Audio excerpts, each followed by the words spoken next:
올해는 코로나19 장기화와 유례없는 자연재해로 농가들의 시름이 어느 때보다도 큰 한 해였죠. 제1야당인 국민의힘이 농업인들의 어려움을 청취하기 위해 농민단체 대표를 초청해 국회에서 간담회를 열었습니다. 농업계에서는 야당에 어떤 요구사항을 전달했는지 김인경 기자가 보도합니다.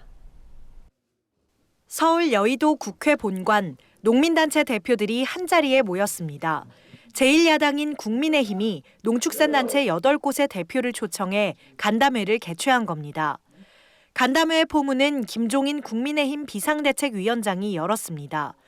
김 위원장은 올 한 해 코로나19로 농가 피해가 매우 컸다며 가축 전염병으로 인한 축산농가의 상황도 우려스럽다고 말했습니다. 코로나19로 인해서 학교 급식 중단과 행사 축소, 그리고 유례없는 장마와 태풍으로 채소, 과일, 과수 등 작물을 가리지 않고 농가 피해가 매우 큰 것으로 제가 알고 있습니다.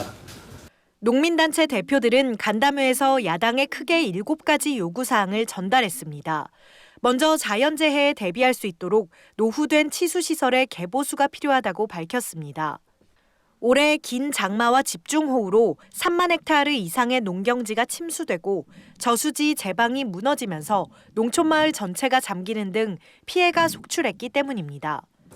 785개의 작은 저수지 수문 등 여러 가지 현안들이 있어서 3만 헥타 이상이 침수되는 등 금년의 애로사항은 너무나 많습니다.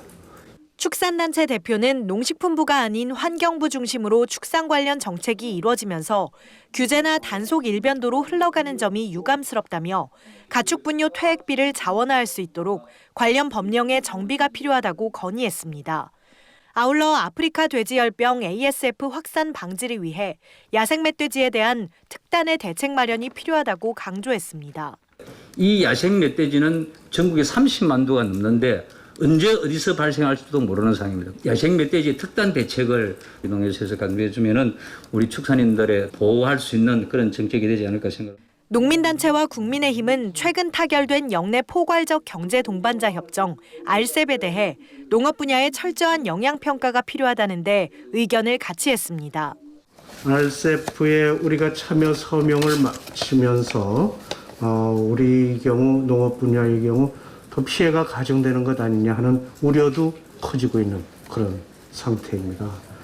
아울러 내년도 농업 예산이 국가 전체 예산의 3% 문턱을 넘지 못한 데 대해서도 한 목소리로 질타했습니다. 우리 농업 예산 한번 보십시오.